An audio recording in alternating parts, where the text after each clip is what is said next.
Welcome to this week's water consultation.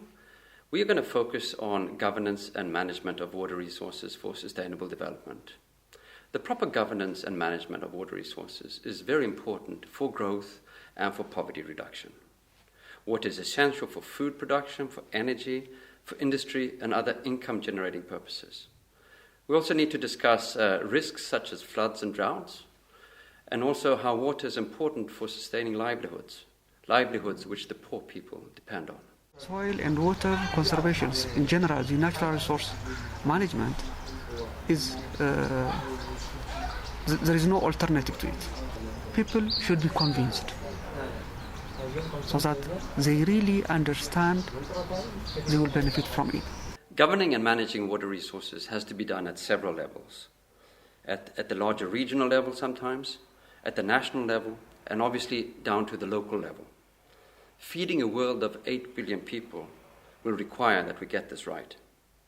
The water sector project mostly that I know have been focusing on large-scale schemes. The entire philosophy is that the benefit will trickle down to the farmers who actually are on those lands as tenants or as workers.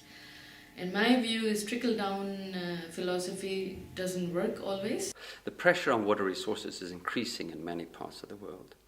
And there's a need to balance between the allocation of water resources for different purposes, also between upstream and downstream, between the use of surface water and groundwater. This to avoid conflict and also to ensure that the benefits reach all the stakeholders.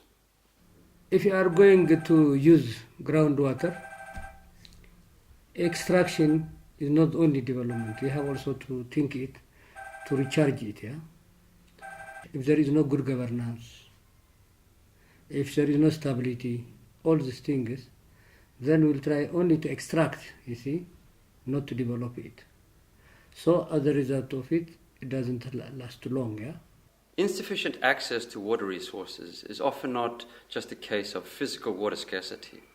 It's also an effect of ineffective and fragmented institutions and management systems.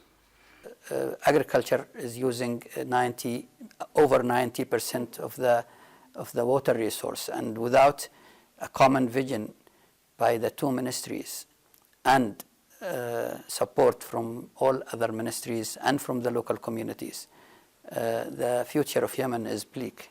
Capacity constraints is a common problem in many countries.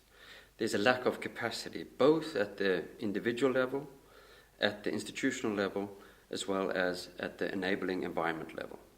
We need to improve this capacity if we have to sustainably manage the Nile Basin water resources. We start by having networks within our region where we get a number of people coming together to contribute ideas, experiences and capacities to deliver capacity to the members, or what we would call end users.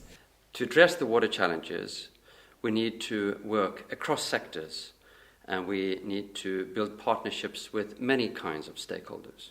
The private sector does have certain skills and certain tools and certain knowledge which we feel that Cabinet can also draw from. I invite you to take an active part in the consultation. Make your voice heard and share your experiences.